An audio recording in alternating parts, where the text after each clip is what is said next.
2018. It was the first ever women's Royal Rumble. And in WWE forever, the Royal Rumble used to always be about the men. So 30 men going into the ring, fighting for that one spot to go against, you know, whoever had the championship at WrestleMania.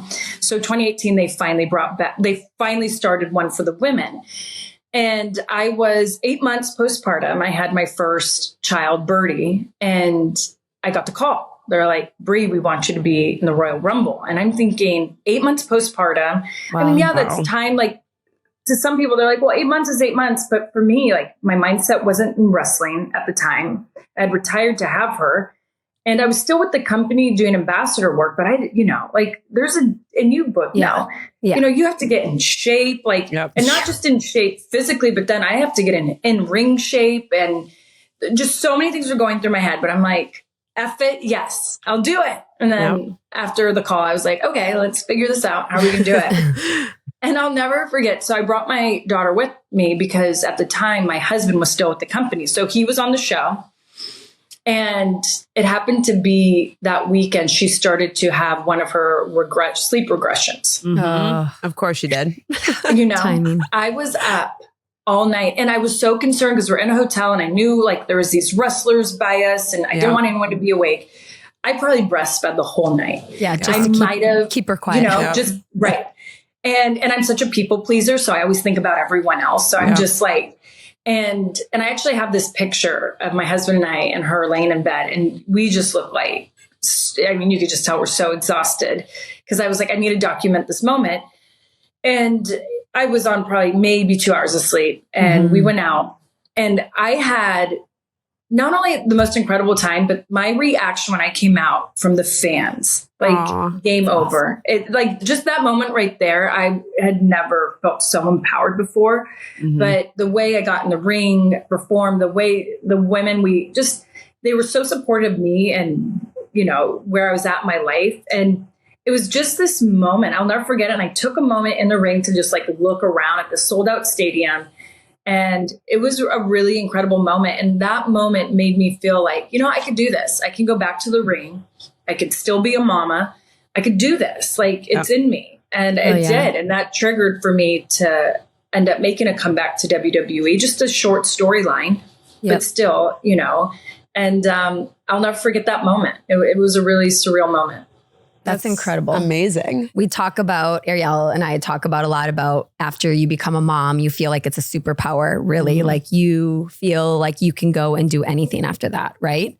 Right. And that moment for you, did you have other women who have had babies that have come back into the rink, or were you the first one to do that? No, there was another wrestler there, and she wasn't full time, and her name was Trish Stratus. You probably heard of her. But she was there. And so she was like giving me some really great tips. And I really looked up to her at the time because, you know, what's hard in pro wrestling is you got to be physically fit, but also like there's a part of your looks that matter. And like people will tell you nowadays, no, it doesn't. No, it does. It does. Like, and people also like expect when they hear my music, they expect Brie Bella to come out, who they saw like 2 years ago at that moment, you know, you're a different person than you were 2 years ago. That's for sure. Yeah. I mean, I still had 12 pounds of baby weight to lose. And that was the hard part is my whole costume had to change because I'm like, oh, I'm not showing my stomach. And because I was always in something little. So I went into like a full bodysuit type of thing. Everything about me was different. And I had to mentally get over that roadblock. And that was really hard. And especially too, I think people don't realize like, and I at least fall into this, like when I'm exhausted, it's very hard for me to make it to a workout. It's hard for me to even like sometimes be crazy healthy. Like I'll catch myself snacking a little bit just to have energy to keep going.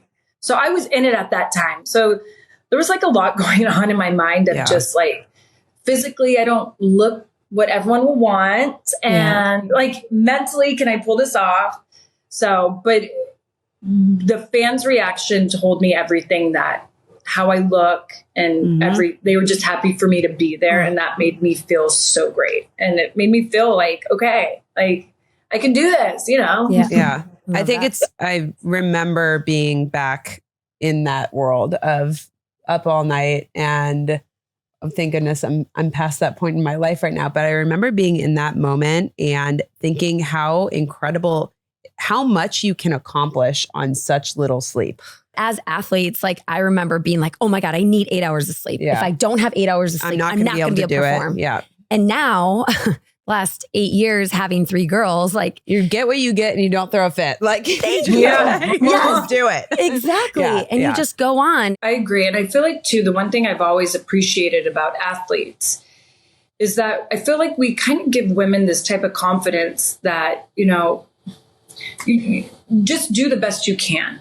At least I wanted to give that to women. I'm like, what? Yeah, I have 12 pounds of baby weight still on, but I'm going to give myself grace. I just birthed a baby, hearing these stories from athletes, like when they get injured and how they come back and just everything they know so much about their bodies, and they give their bodies grace. Yeah. And I feel like we have to, as moms, do the same, because sometimes the pressure can be really bad.